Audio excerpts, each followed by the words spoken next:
Good morning, my good students. We're going to start a chapter, our last one of the year, on data analysis. It's probably one of the most applicable parts of math because you use it in just about every business. What's the data coming in? What can you learn from the data? How can you take advantage of the data? I want to start with a sample question to give you an idea how some of this works. Here's a part in which there was an environmental science project, and you measured the trees in a park to the nearest foot, and then you collected the data shown at the right. You want to estimate, though, now what's the number of trees that were between 30 and 60 foot. Now, the problem you see, of course, here is that you measured from here, in this case, 26 to 50. Well, you didn't say how many from 30 to 50. And since you want to go up to 60, once again, you didn't measure to 60. So how can you do it? Well, what we're going to do is just sort of assume, and now there's an assumption, and not exact, that the number of trees in the different heights was spread out evenly. So in other words, I'm expecting that a certain percent of these trees was the 30 to 50, and a small part of these was the 50 to 60. How could I do that in a way that makes sense logically? Well, first of all, how many trees were there between 26 and 50? If you count all these here, you find out that there's 44. Now, assuming that it's an equal spread, the trees from 30 to 50, that's 21 trees, okay? And so there's 21 divided by 25 would be the percentage of the trees if it's spreading evenly. So 21 divided by 25, that times the 44 trees would tell me that out of this group here, 37 would probably be greater than 30. Now we do the same thing in the next group between 51 and 75. We have 31 trees there. Now the 51 to 60, that's just going to be 9 trees out of the 25 in that group, and so there's 11. So I'm estimating there'll be 37 trees greater than 30 in the first category and 11 trees less than 60 in the second category. Add them up, and I could at least estimate that in this park we probably have about 48 trees that are between 30 and 60 feet. So the objective of our lesson today is to make and interpret frequency tables and histograms. Then our homework is worksheet 9.1. So let's get started. So let's look at our vocabulary first. The first term we need to look at is the word frequency. The frequency is simply the number of data items in an interval. Okay, it's very important. That's a fancy word, frequency, but it just means how many numbers were there. If I say, what's the frequency of something, I'm asking how many times did it happen?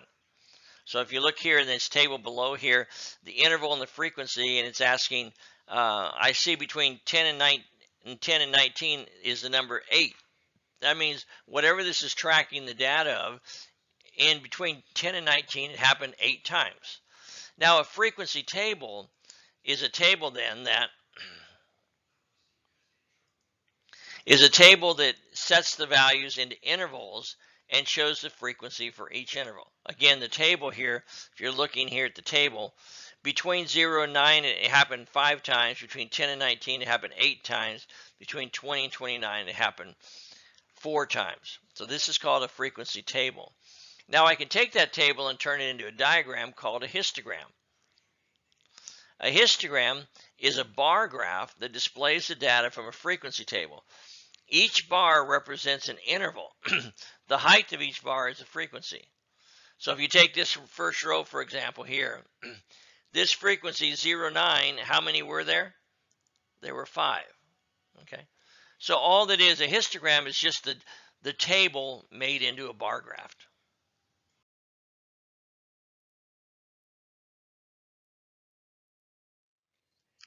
Now, as we look at histograms, we have 3 words we use to describe their shape: uniform, symmetric, and skewed.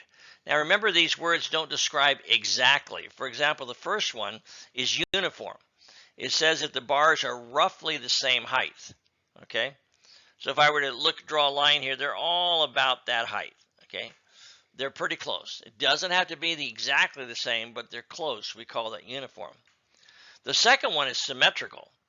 That means that you could probably find a spot in the middle of it here, like right here, that if I took the paper and folded it, they'd pretty much be the same on either side. Now you notice they're not exactly the same, but again, they're close. It's a close difference, symmetrical. The other one, if you see here, if I find the high point here, notice that there's way more on the left than there is on the right, and this is called skewed.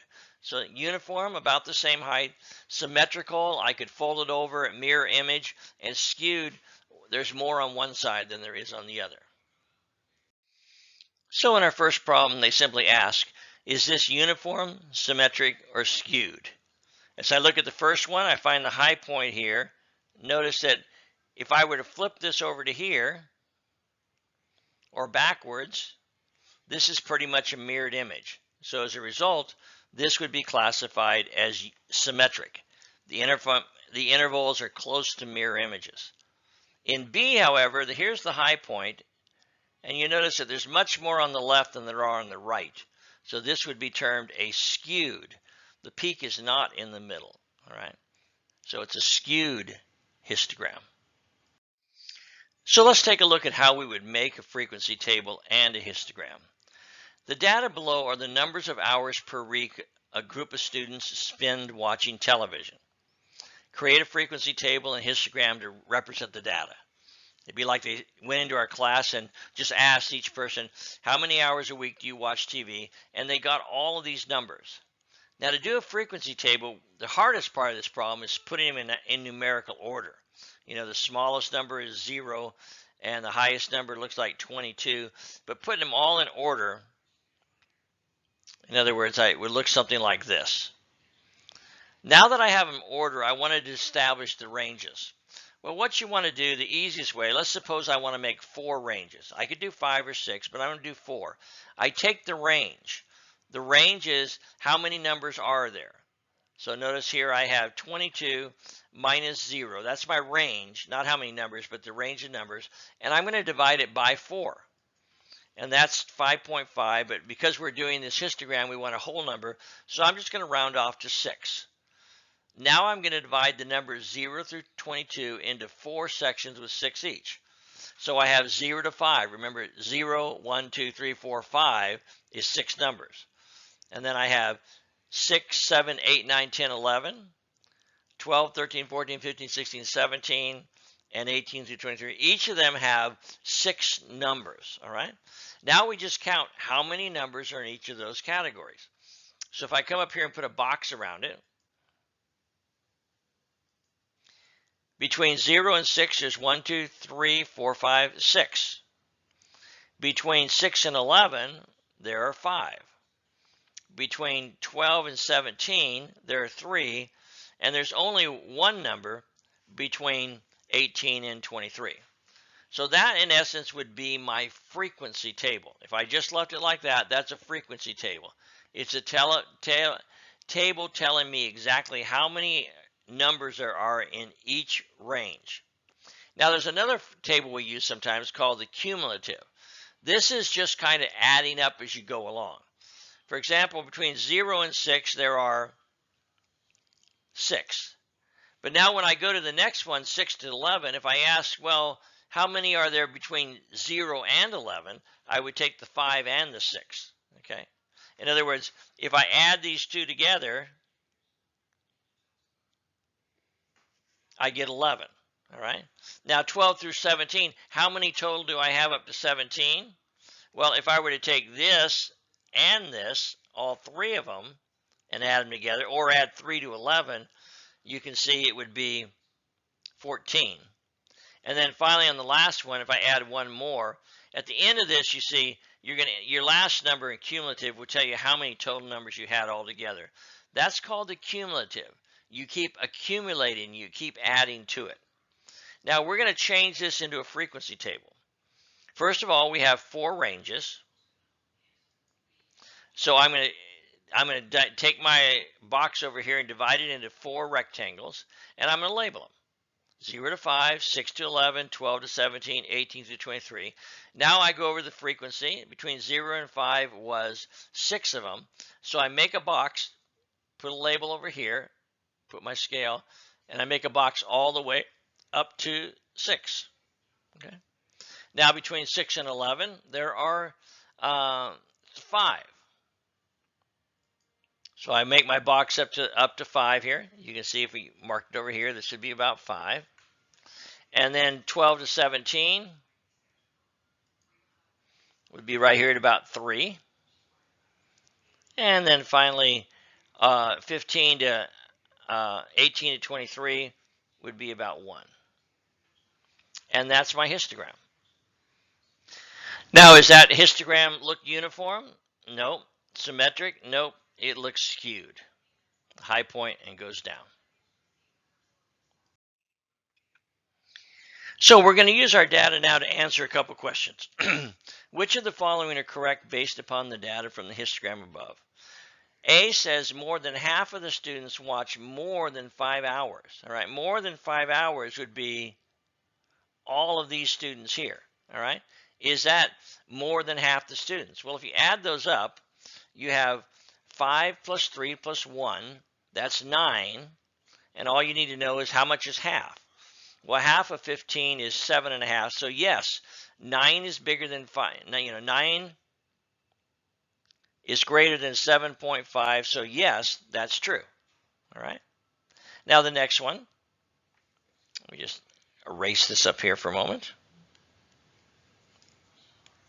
The next one, most of the students spend less than 6 hours watching TV.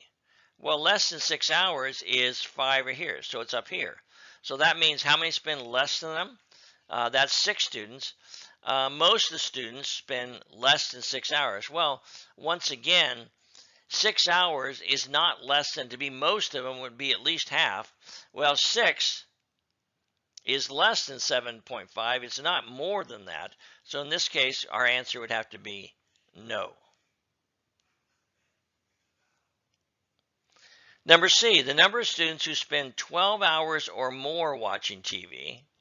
So that's going to be this category here. 12 or more will be this group here, which is over here, if you look at it, that's going to be 3 plus 4, is the same as the number of students who spend under 6 hours. So they're saying that's the same as the number who spend here, which is 6. If you look at those two numbers, obviously they're not the same. More than 12 hours is 3 plus 1 or 4. That's not the same as under 6, which is 6 hours. So this is no. Finally, the number of students, do a little cleanup here.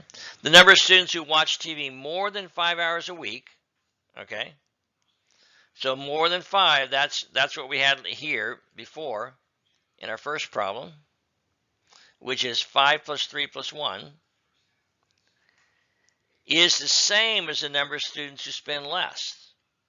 Well, less than that, less than 6 hours is here. So you can see, obviously, that's not true. They're not the same. The more than 8 hours, 5 plus 3 plus 1 is 9. That's not the same as less than 6, which is 6. So we would say no. All right, so let's try another one of these. Number 3 says the data below are the points scored per game on a pinball machine. Create a frequency table and histogram to represent the data. The first thing we need to do is arrange this data in numerical order. That's actually the hardest part of the problem. It's just starting, I could go say the first one's 2 and then cross that off, and then the next one looks like 5. Work my way up through it all. But I'll do it for you, simple way here. Now in our problem, we're going to do 4 ranges again, 4 intervals. So I take the range, 33 minus 2, and divide it by 4. That's 7.75. So I need to round to the nearest whole number, so I'm going to round that up to 8. So starting with the number 2, I want 8 numbers. 2, 3, 4, 5, 6, 7, 8, 9. And you can see that's 9 numbers. That's 8 numbers there. 10 through 18 is 8, all the way up to 33. So that's going to give me equal ranges of the numbers. Now we want to find out how many actual numbers or scores are in each range. So I drew my little box between 2 and 9. Oh, there's 4 of them. Between 10 and 17, okay, there's 8 of those in that one. Between 18 and 25, 5 of those, and then there's one way up there in the last category. Okay, so that's my frequency table. Now to find the cumulative, the ongoing score, so to speak, the first one is simply 4. Then the next one we add 8. 4 plus 8 is 12. And now 12 plus 5 is 17. 17 plus 1 is 18. So I know that there was a total of 18 scores. Now let's do our histogram. Again, we're going to set up the ranges, 4 sets, and have our numbers on the other side. So between 2 and 9, there were 4. There's my box up to 4. Between 10 and 17, it was 8. Between 18 and 25 was 5. And then finally just 1. So that's my histogram. Is the data uniform, symmetric, or skewed? It looks a little bit skewed. There's more on the right. If I drew a line here in the center, you can see there's more on the right than there are on the left. So like the last question, let's answer a couple questions based upon our data. More than half of the players scored more than 17 points per game. So the 17 points is going to be these two categories. That means they scored between 18 and 33. In other words, how many people were there? That was 6. Is that more than half of the players? Well, the total was 18. Half of 18 is 9, so this is no. The total number there, 6, is not greater than 9, so that's a no. All right? Now B, most players score less than 18 points per game on the pinball machine. Well, less than 18 is going to be this category here. Okay, the first two. That's 8 and 4, that's 12. Is that greater than half the players? Okay, so again, half the players is 9. So in this case, 12 is greater than 9. So we can say, yes, that is true. C,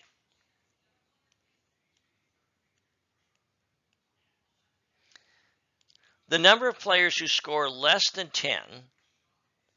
All right, so less than 10 is going to be this category here. Less than 10 is going to be 4. Is greater than the number of players who score 17 points on the pinball machine. More than 17. So more than 17 are these two, which is here. 5 and 1 is 6. So it says the number of players who score less than 10 is greater than. And that again is going to be no, because 4 is not greater than 6. So our answer there is no. Erase this up here. Then finally, the number of players who score between 10 and 17 points, 10 and 17 or 8, is greater than the number of players who score more than 17. So more than 17 is these two, or these two, 6. And that answer appears to be yes. 8, the number between 10 and 17, 8, is greater than those who score more than 17, which is just 6. So our answer is yes. All right, that's the lesson for today, guys. Have a good day, and I'll see you at the Zoom meeting tomorrow, and then we'll take on the next lesson on Wednesday.